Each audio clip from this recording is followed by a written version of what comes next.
like this House, has all the right to scrutinize the budget of any agency. Madam Chair. Madam Vice President. Madam Chair, is it a question? I think it's directed to the House. No, I'm asking you the question, Madam Chair. I'm asking the question to the resource speaker if she believes that this House, being the representative of the people, has the right to scrutinize the budget of any agency.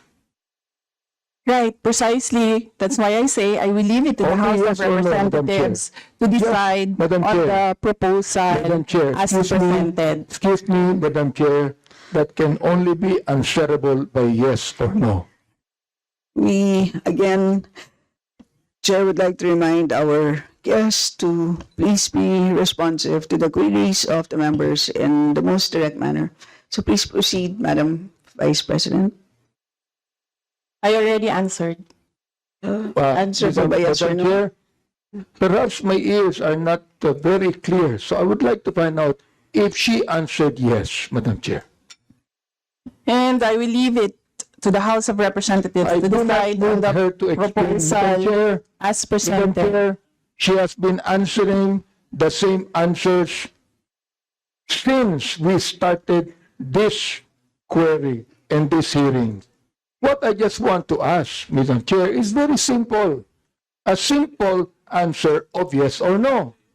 Does the Vice President believes that this House has all the right to scrutinize the budget of any agency? I'm not just referring to the agency of the Vice President. I am referring to every agency of government, Madam Chair. That can only be simply answered by yes or no. I do not need to hear paulit-ulit na kasagutan niya. Kanina pa, gusto ko lang po marinig. Hindi po ako nagagalit. Oo, hindi po katulad niya, parang inis na siya. Oo, gusto ko lang po malaman. Oo, humbly speaking, naniniwala ba siya, Madam Chair, na itong House na ito, na binoto ng tao, ay merong karapatan ayon sa konstitusyon na scrutinize natin ang budget ng any ahensya ng gobyerno, including Congress, Madam Chair. Madam Vice President. Madam Chair, may I request the Secretariat to put on record cut and paste. I will forgo and I will leave my answer, my previous answer. Madam Chair, I would just like to ask, why is it very hard for her to answer yes? I'd like to ask, why is it, Madam Vice President, why is it so hard for you to answer yes when you know that the answer should be yes? Why do you have to explain? Why do you have to explain? We're simple people here. I'm not even a lawyer. You are a lawyer, Madam Chair. So, this is a simple question of a simple Filipino. Meron po bang karapatan ang House na ito na scrutinize ang budget ng bawat ahensya ng gobyerno? Yun lang po ang tanong ko. Pwede pong sagutin ito ng yes or no. Kung yes, salamat. Kung no, edi salamat din. At least nalaman ng taong bayan. Madam Vice President. Madam Chair, I will forgo the opportunity to defend the OVP 2225 Chair, I do not by need question an and answer. explanation I of will the leave it answer, to the Madam House Chair. of Representatives Chair, to decide. Madam if Chair. Order, please. Because Order, of please. the Point of order, Madam Honorable Chair. Abante, you may proceed. I do not need her to explain, please. You have been giving the same answer for hours. The same answer for hours. Alam ko naman po ang pagnanais nyo, why you answer the same for hours. Ngayon po, iba naman ang tanong ko. Ang tanong ko ito, tatanungin ko uli, Madam Chair, meron po bang karapatan bilang mga representante ng taong bayan sa bawat distrito at party list na mag-scrutinize ng budget ng bawat ahensya ng gobyerno? Hindi po natin pinag-uusapan dito ang confidential fund. Ang pinag-uusapan po natin budget. Madam Chair, before you answer, the gentleman wishes to have a direct answer, either yes or no. Are you going to provide a direct answer? Honorable Abante? So, what is the answer? I asked whether our Madam Vice President will provide a direct answer to your query, and the answer is no. May I know why? Madam Vice Madam President?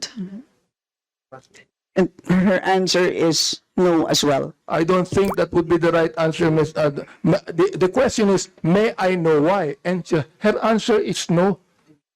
Would that be the right answer to the question why?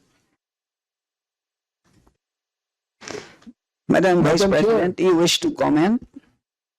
Madam Chair, hindi dahil hindi nyo gusto yung mga sagot ko, hindi nyo gusto yung manner ng pagsagot ko, at hindi nyo gusto ang mga sinasabi ko, hindi ibig sabihin na Madam Chair. hindi ka sinasagot Madam Chair, ang mga point of tanong. order. Yes, Honorable Mali po Abante. yata ang sinasabi niya, hindi nyo gusto. Hindi yung nyo. Madam Chair, wag niyong isali dito ang aking mga kasamahan dito. Ako ang nagtatanong. Sabihin mo sa akin, hindi ko gusto ang tanong mo. Yun lamang ang dapat niyang sabihin sa akin. Sapagkat hindi ko rin gusto ang sagot niya. Madam Chair, ganun lang. Oo. Ano po ang sagot niya? Madam Vice President, do you wish to? Madam Chair, Answer. there's no question. The Honorable Abante is asking for a question, for a response. Ano po ang sagot niya? Yan ang huli po niyang sinabi. I request that the question be repeated. Honorable Abante, kindly The repeat answer- your question, not to be The answer is what? included in your time. To please repeat your last question. Ito po, ang tanong ko kanina, meron po bang naniniwala po ba ang ating Vice President na meron pong karapatan ang mga representante ng taong bayan, ng mga distrito at mga party list na scrutinize po namin ang budget ng bawat ahensya, hindi po lang ahensya niya, ng bawat ahensya ng gobyerno. Yes o no lang po ang sagot yan. Ang tanong ko po, Madam Chair, kanina ayaw niya sumagot. Ang sagot niya, ayaw niya sagutin. So ang tanong ko ito, may I know why? Ang sagot niya, no. Aba, Madam Chair, hindi po ako masyadong expert mag-English, pero palagay ko po naman, yung pong tanong na may I know why, palagay ko hindi po tama yung sagot na no. Madam Vice President. Madam Chair, palagay ko. So that explains it. It is his opinion. Madam Chair, It's up to you. You are the Chair. deciding officer. Madam Chair, hindi ko po opinion yun. Nakalagay po sa Constitution yun tulad po ng Vice President natin. Naniniwala po siya sa mandato niya bilang Vice President. Naaayon sa Konstitusyon. Gayon din po ang mandato natin dito na meron tayong karapatan mag-scrutinize ng budget ng anumang ahensya ng gobyerno ayon sa Konstitusyon. Ang tanong ko sa kanya, naniniwala ka ba doon? Madam Vice President. Madam Chair, umikot na po tayo. Bumalik na tayo sa simula. Natapos na yon, nasagot na. Ang sinabi, palagay ko, hindi iyan ang tamang sagot. Kung hindi niya gusto yung sagot ko, hindi ibig sabihin na hindi ako sumagot. Madam Chair, palagay ko, hindi po siya sumagot sapagkat inuudit lamang niya ang sinabi niya. O ito po ang gusto kong tanungin sa kanya. Pag pwede ba, Madam Chair, pakiulit mo yung sagot mo na isinasagot mo ng paulit-ulit kanina pa, Madam Chair. Gusto ko lang ulit marinig. Gusto ko lang ulit mai-record. Pakiulit mo lang ang sagot mo sa lahat ng mga tanong na tinatanong dito mula pa kanina. Madam Vice President. Madam Chair, I do not want to assume, so I would like to be clarified. Is this the OVP 2025 budget proposal or the confidential funds? Madam Chair, sinabi ko budget eh. Hindi ko sinabing confidential fund. Sinabi ko budget. Medyo mahina yata ang tenga ni Vice President eh. Sinabi ko budget eh. Hindi confidential fund.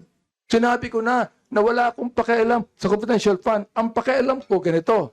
Meron pang karapatan. Naniniwala ba siya na ang Kongreso ay merong karapatan mag-scrutinize ng budget ng anumang ehensya? Yun po ang tanong ko. Sagutin po niya yes or no. Ngayon, ayaw niya sagutin ng yes or no, sabihin niya sa akin ang sagot niya kanina ng paulit-ulit sa lahat ng mga tanong ng ating mga kulig.